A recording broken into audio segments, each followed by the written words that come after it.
नमस्कार विद्यार्थी मित्रांनो, कसे आहात सर्वजण? तर आज आपण महाराष्ट्रातील सह्याद्री ह्या पर्वतरांगेविषयी थोडी माहिती घेणार आहोत. तर सह्याद्रीची ही सुरुवात गुजरात आणि महाराष्ट्राच्या बॉर्डरवरील नवापूर तालुक्यापासून होते. ते आपण पाहतो की भारताच्या दक्षिण टोकापर्यंत सह्याद्री पसरलेला आहे. तर महाराष्ट्रातील विस्तार हा तालुका नवापूरपासून ते तिल्लारीपर्यंत आहे. विद्यार्थी मित्रांनो, जसं की आपल्याला माहिती आहे की सह्याद्रीची एकूण लांबी 1600 किलोमीटर आहे आणि जसजसं आपण पृथ्वीच्या अंतर्भागात जाऊ तर तसे 32 मीटरला 1 डिग्रीनं तापमान वाढत जाते. सह्याद्रीची ही निर्मिती ही भेगीय ज्वालामुखीपासून तयार झालेली आहे. सह्याद्रीचे मुख्यतः आपण बघता तर 3 प्रकार पडलेले आहेत: उत्तर सह्याद्री, मध्य सह्याद्री आणि दक्षिण सह्याद्री. महाराष्ट्रातील सह्याद्रीला आपण उत्तर सह्याद्रीने ओळखतो, ज्याची लांबी की 650 किलोमीटर आहे. कर्नाटकमधील लांबी जी की मध्य सह्याद्री आहे त्याची पण लांबी 650 आहे आणि दक्षिण सह्याद्री जी की केरळमध्ये पसरली आहे त्याची लांबी 300 किलोमीटर आहे. सह्याद्रीचा उत्तरेकडील भाग पाहिला तर हा जास्त रुंद आणि उंचीचा भाग आहे आणि जसजसं आपण उत्तरेकडून दक्षिणेकडे जाऊ तसतसं त्याची उंची कमी होत जाते.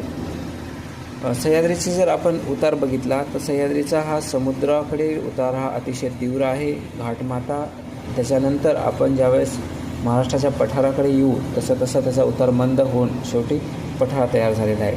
आपल्या सर्वांना माहिती आहे, भेगी ज्वालामुखीमुळे जो लावा रस बाहेर पडला होता तो बेसिक टाईपचा होता. त्याच्यामुळं महाराष्ट्राचे पठार हे मुख्यतः बेसाल्ट खडकापासून तयार झालेले आहेत.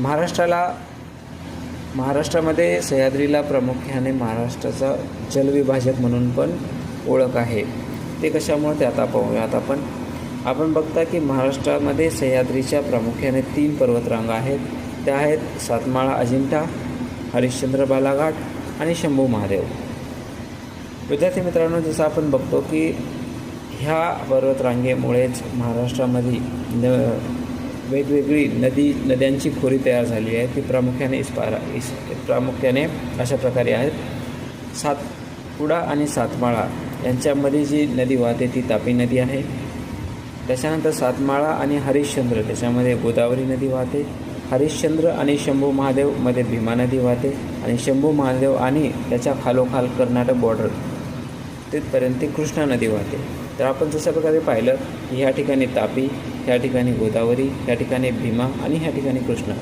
तसंच सह्याद्रीमुळे पूर्वेकडील आणि पश्चिमेकडील नद्या दोन्ही विभाजित झालेल्या आहेत. त्याच्यामुळं आपण सह्याद्रीला हा महाराष्ट्राचा प्रमुख जलविभाजक पण म्हणून ओळखले जाते. तर विद्यार्थी मित्रांनो, तुम्हाला हा व्हिडिओ कसा वाटला नक्की लाईक आणि कमेंट करून